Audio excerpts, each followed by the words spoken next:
joined with Sula Bruce, who is the event director for ADEF. Thank you very much for joining us. My pleasure. Well, you have a lot of exciting things coming up. January seems to be, the kickoff event for the forum. First time here in Asia, what was really the main reason for holding it in this area?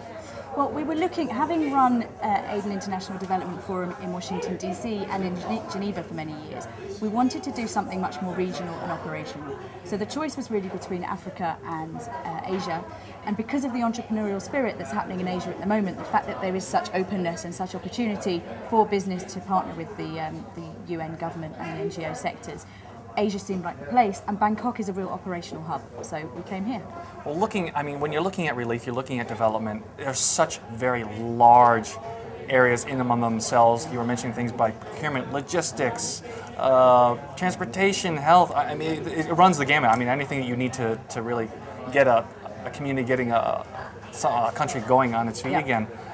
How do you organize something of this caliber? Well, it is very broad, and that's one of the challenges that we have is trying to squeeze everything in, because it's also very important that we don't miss anything out.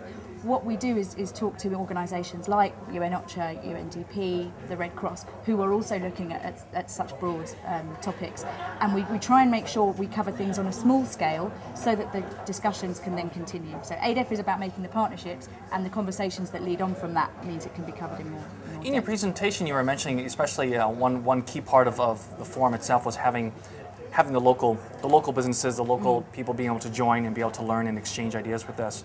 How do you really, I guess, empower them or get them motivated to really come together as a community and really plan ahead, really join with these NGOs and these organizations? Well, that's something that we're really just starting to do, because I think a lot of the discussions and the promotion that we have can be on a very international level, and it's by trying to talk to local media like this that we can try and raise awareness about what we're doing. It's really important that the local companies get together with the international companies and learn from them, because it's all very well us talking about local procurement, but unless local people know how they can use that, it doesn't have as much worth. Looking at everyone who's joining the event in itself, and we saw some speakers from the UN as well, and looking what a huge, complicated organization that is there any overlapping, or is there any fear that maybe some of the efforts that you're doing here are being duplicated or replicated somewhere else? No, not really. We work very hard not to replicate what other people are doing. We don't see ourselves as an organisation that in effect does anything. We provide a forum for everybody else to come together and do what they're doing and talk about what they're doing. So I'm very careful to provide an opportunity for people, but not to tell them what to talk about. What happens at the event, obviously very important, but specifically what happens after the event. You mentioned it's not something where people are going to come away with goods and bill of sales per se, but looking at the relationships that are being built. What is your hope, your expectation that, all right, after the event is over, we come back in here and we see what's happened? What are you hoping for? My biggest hope is that we can set up a community, that there will become discussions between people who have met at ADEF, so that they can start talking to one another and keep things going, and can then, the next event will be more reporting on what's happening and talking about the next steps than going back to basics. Is there still time, because I know we have, most of our viewers out there are expats, a lot of them are here working with international companies or even with local companies themselves. Is there still time to get involved with the event? Absolutely. Obviously it's not long, we've got about 2.5 months left before the event, but we are able to contact. We're in London. Our website is aidforumonline.org. And there's also the impact sales team who are open to talking to companies about how they can get involved. Right up to the last, obviously the quicker companies get involved and organisations get involved, the more we can do with them. But right up until the last minute, it's a free event to attend. So to get real benefit as a company, you want to exhibit. But if you just want to come and have a look, then that's something you can do as well. And what types of companies are you looking for, or are you hoping that are joining? Again, hugely broad. Everything from tents and tarpaulins and cooking stoves to armoured vehicles and medical training. Wow. Absolutely massive. Especially here in Thailand, obviously, a developing country where we were mentioning a middle-class country. We have a lot of big companies here, but we have certainly a lot of small companies here as well. Are those also, will they find benefit by coming or attending this event? Definitely, and I think for a lot of small companies, even if they're not yet at the stage to show their goods and services, they can come and learn the next steps that they want to take to try and grow themselves. Oh, excellent. Well, because I know it's so important here that even the little guy feels that they're actually be able to contribute and get some benefit out of it.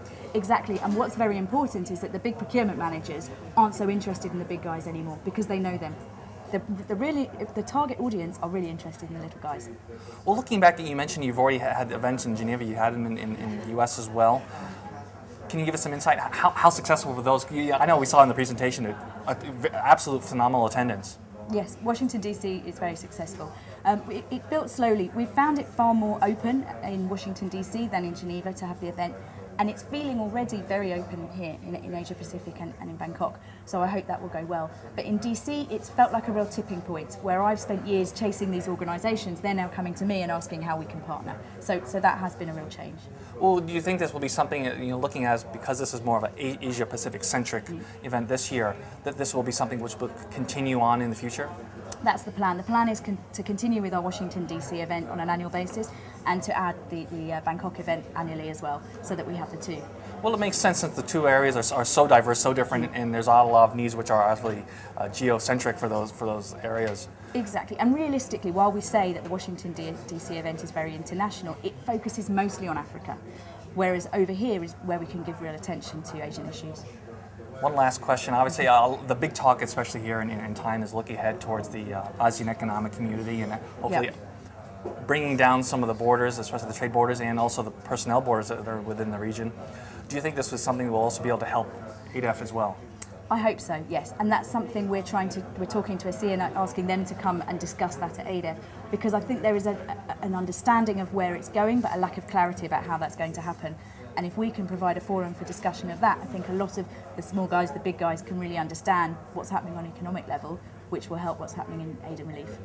Excellent. Well, I know you said in the beginning, Thailand is great. It's a geographical location. It's centered in the region. It already has a very strong logistics infrastructure within it. Part of the reason. Any other reason why you chose Thailand?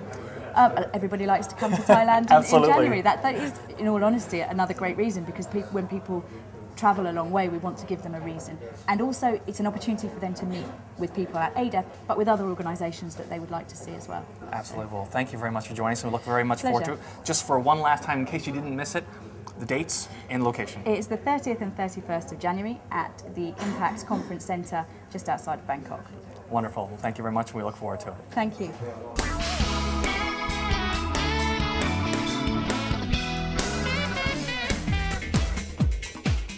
Good morning, everyone.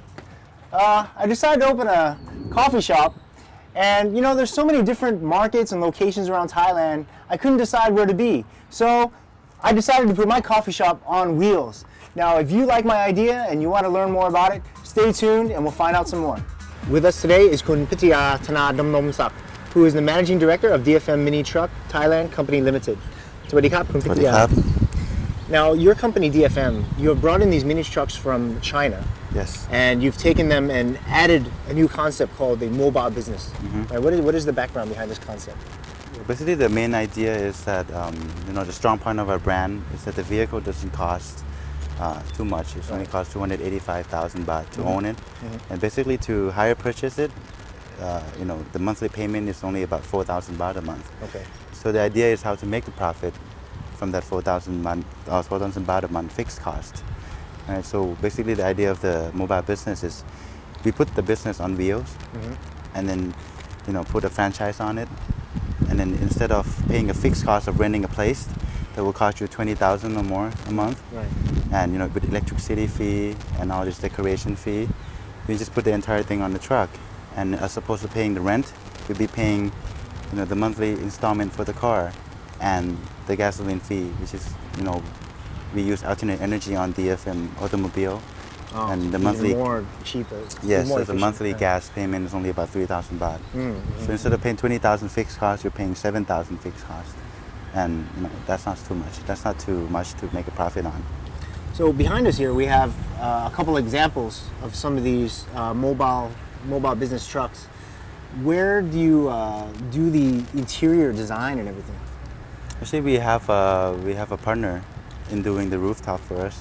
Basically, we are concerned of how to make the car, and then we send off this work to our partner who will be doing the rooftop, and including all the interior design on if we were to sell coffee on the car, what do we need? We need a shelf, we need a sink, we need all this wood stuff, and then that partner will be in charge of doing everything, and then the franchise will come in and teach and do education on the client. Oh, so when the customer comes in and they're interested in this mobile business, yes, you'll get the design and everything. The truck will be ready for the customer to go out and start making some money. Yes, the idea is to make it as easy as possible for a customer, to start earning money the next day. So when the customer come in, we will have the car ready, we will have the cargo box ready, and then the franchise will be, on choice as how the customer will choose. Oh, great. And how has your feedback been so far? We're seeing about 10% of our main sales volume has been shifted to this kind of model. Right. And so far, I've been just marketing in Bangkok, and we'll be positive about seeing an increase in this area if we go and market this idea outside of Bangkok. And for our viewers today, if they are interested in purchasing one of your trucks or doing one of your mobile businesses, is there a contact phone number where they can call you? Of course, we have the contact number. Our contact number is 02-993-7799. Or you can check our website at dfm-thailand.com. And also, you can check us out as our dealerships nationwide. We have 40 now in Thailand. Oh, wow. Okay. 7 in Bangkok and 33 in various areas. Great. Kun Pitaya, thank you very much for your time today. ขอบคุณมากครับ